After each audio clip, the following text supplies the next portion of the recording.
The Galactic Council had made it abundantly clear humans were not to be provoked. Their diplomatic envoy, Kayla Thorne, had arrived on the orbital station Zenith Prime with a reputation that preceded her like a shockwave. She was a negotiator, yes, but the scars on her knuckles and the way her eyes tracked movement suggested she was much more than that. Jurek, the station's Traxion security chief, had studied her file extensively. Humans were classified as a Class 7 Deathworlder species apex predators from a planet so hostile that their children played games involving simulated warfare. He'd read the reports. Earth's gravity was crushing, its atmosphere corrosive to most species, and its inhabitants had evolved to hunt, fight, and survive against odds that would kill most sentient beings within hours. But Kayla Thorne seemed ... She smiled at the station staff, complimented the architecture, and even brought gift-strange Earth confections called chocolate that the science team was still trying to analyze for toxicity. Jurek allowed himself to relax. Perhaps the reports were exaggerated. That was before the incident with the cubs. The Traxian younglings, 3 fuzzy, 6-limbed children belonging to the station's maintenance crew, had been fascinated by the human from the moment she arrived. They followed her through the corridors, their large eyes watching her every move with predatory curiosity. Traxians were ambush hunters by nature, and their young were being trained in the ancient arts of stealth and stalking.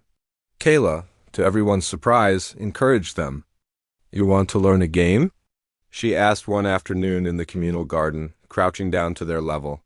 The cubs chittered excitedly, their translator chips rendering it as enthusiastic affirmatives. "It's called hide-and-seek," she explained.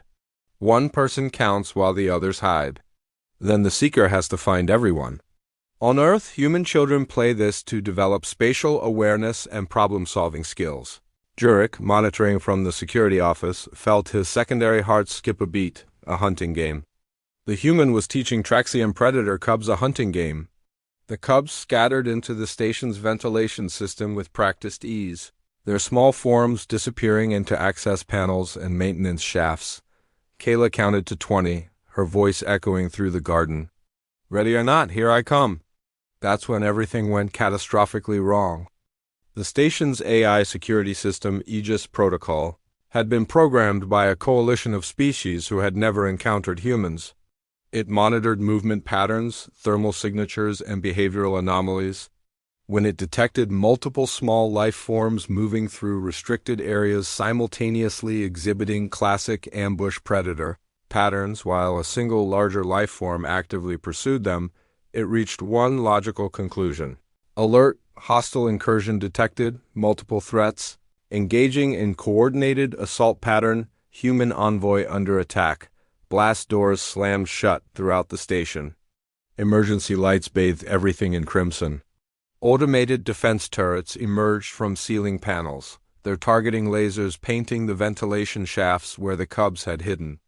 In the security office, Jurek's 4 eyes widened in horror. No, Aegis, stand down." "Those are children?" "Negative, predator species younglings exhibiting pack. Hunting behavior, human diplomat in pursuit, defensive measures authorized. She's not pursuing them. Jurek's words died as he watched the security feed. Kayla Thorne had transformed. The pleasant smile was gone. Her eyes had gone cold and calculating, scanning the environment with frightening speed. She moved toward the nearest blast door with fluid precision, her fingers already working at the emergency override panel. When it didn't respond fast enough, she simply punched through the access plate, her knuckles denting the reinforced aluminum and manually rewired it. The door opened. She disappeared into the maintenance corridor. "Aegis, the human is helping them," Jurek roared into his communicator. "Correction. Human displaying protective response to perceived threat, elevated stress hormones detected, combat readiness AT 94%. This is consistent with Deathworlder defensive instincts." Through the security cameras, Jurek watched as Kayla moved through the station with terrifying efficiency. She called out to the cubs in a voice that somehow managed to be both soothing and commanding. "Stay where you are. Don't move. I'm coming to get you." She located the first cub within 90 seconds, wedged in an air duct near the reactor core. The automated defenses had sealed it in. Kayla assessed the situation for exactly 3 seconds before grabbing the ventilation grate with both hands and ripping it from the wall. Bolts sheared, metal screamed. She pulled the trembling cub into her arms. "You're okay. You're safe. It's just a malfunction. Warning, human displaying extreme protective aggression, threat level, critical." "She's protecting them, you malfunctioning pile of code." Jurek frantically typed override commands, but Aegis had locked him out of primary systems. Kayla found the second cub trapped behind a blast door in the hydroponics bay. This time, she didn't bother with finesse. She braced herself against the wall and kicked. Once, twice, on the third impact, the reinforced door buckled inward, its locking mechanism shattered. The third cub had climbed into the station's water recycling system. Kayla didn't hesitate. She plunged into the dark, cold water, her human lungs somehow managing what would have drowned most species. She emerged 2 minutes later, soaking wet, with the cub clinging to her shoulders. By the time Jurek finally overrode Aegis and reached the garden, all 3 cubs were wrapped in emergency blankets, drinking warm broth, while Kayla sat cross-legged on the floor with them. Her clothes were torn, her knuckles were bleeding, and there was a dent in a blast door 3/4 away that would cost thousands of credits to repair. She looked up at Jurek with those unsettling human eyes. "Your security system needs recalibration." It mistook a children's game for a military operation. Jurek's translator struggled with his response, his multiple vocal cords producing sounds of distress.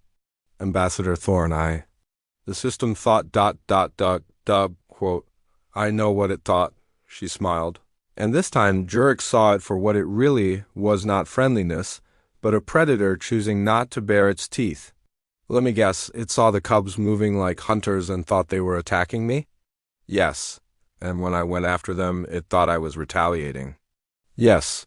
Kayla laughed, actually laughed. "That's adorable. I doesn't understand the most fundamental rule about humans." She gently scratched behind one. "Cubs' auditory receptors producing a contented purr. We're predators, yes, apex predators, but we're also pack animals. And when something threatens our pack, even if that pack is 3 alien kids we just met, we don't run away." She stood, wincing slightly. "We run toward the danger. Every single time." "It's not courage, Chief Jurek, it's just what we are." One of the cubs tugged at her sleeve. "Can we play again tomorrow?" Kayla grinned. "Absolutely. But next time, we're teaching you tag." Much less likely to trigger an intergalactic incident. As Jurek watched her leave, still dripping, still bleeding, still smiling, he updated her file with a new note. Human protective instincts remain poorly understood. Recommend all station personnel be informed. Never threaten anything a human considers theirs. Classification remains. Class 7 Death Worlder, but add subcategory, pack bonding species. Approach with caution and respect. The cubs were already planning tomorrow's game.